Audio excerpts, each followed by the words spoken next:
अच्छा, जरा इन पत्थर की कलाकृतियों को देखिए। देखने में कितनी खूबसूरत है ना?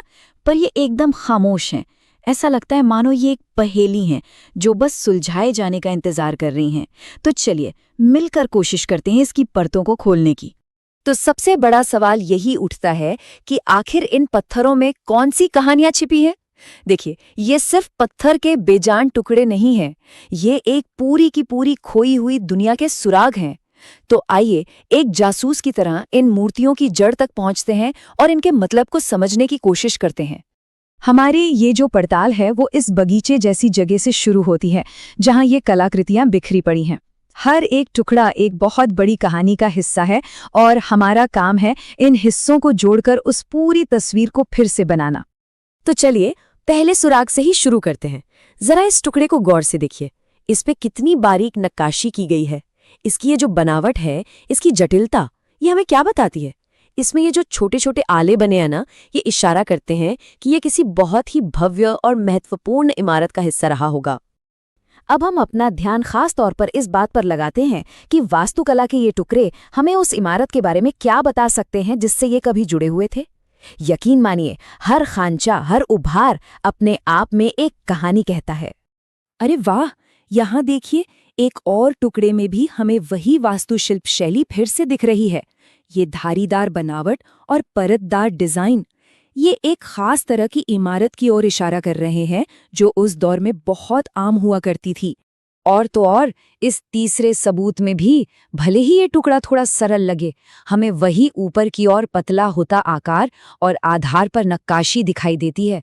तो मतलब एक पैटर्न साफ नजर आ रहा है। ये पक्का किसी ऊंची पतली होती हुई संरचना से जुड़ा है। तो इस तरह की बनावट का एक खास नाम भी है, इसे कहते हैं शिखर। ये शब्द संस्कृत से आया है और इसका सीधा सा मतलब है पहाड़ की चोटी। और ये नाम बिल्कुल सही बैठता है ना? तो अब ये बात और भी पक्की हो जाती है कि ये सारे टुकड़े असल में एक मंदिर के ऊंचे आसमान छूते शिखर का ही हिस्सा हैं। चलिए अब अपना ध्यान एक दूसरे वास्तुशिल्प तत्व पर लाते हैं, यानी कि स्तंभ या खंभे। यहाँ दो बिल्कुल अलग अलग डिजाइन हैं। एक में बहुत ही जटिल आकृतियां हैं, तो दूसरे में ऐसा लग रहा है मानो मानव रूप स्तंभ को सहारा दे रहे हैं। ये विविधता उस समय के कारीगरों की कल्पना और उनके कमाल के हुनर को दिखाती है। तो अब हमारी जांच का अगला पड़ाव शुरू होता है। हम पत्थर में उकेरी गई इन आकृतियों की जांच करेंगे ताकि ये समझ सकें कि उस मंदिर का आखिर मकसद क्या था। मतलब इन पत्थरों में कौन रहता था। और ये देखिए, यहाँ हमें मंदिर के मुख्य देवता के बारे में पहला और सबसे बड़ा सुराग मिलता है। ये हिंदू देवता शिव का प्रतीक है, लेकिन इसे एक मानव चेहरे के साथ दिखाया गया है। ये निराकार और साकार का एक बहुत ही अद्भुत संगम है। इस तरह की कलाकृति के लिए एक विशेष शब्द भी है, एक मुखलिंग। इसका धार्मिक और कलात्मक दोनों ही लिहाज से बड़ा महत्व है। ये भगवान शिव की उपस्थिति को एक बहुत ही व्यक्तिगत और साकार तरीके से दिखाता है। लेकिन मंदिर में सिर्फ देवता ही नहीं थे। यहाँ देखिए, ये है मंदिर के रक्षक।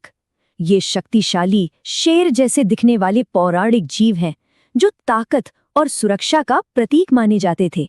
इन जीवों को व्याल कहा जाता था और इनका काम था मंदिर को बुरी शक्तियों से बचाना।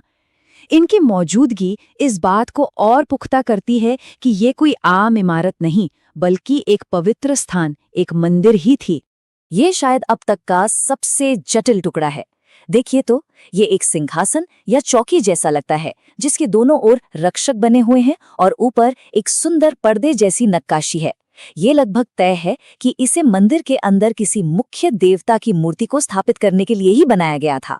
तो अब समय आ गया है कि हम सभी वास्तुशिल्प और मूर्तिकला के सुरागों को एक साथ लाएं ताकि एक पूरी तस्वीर बन सके।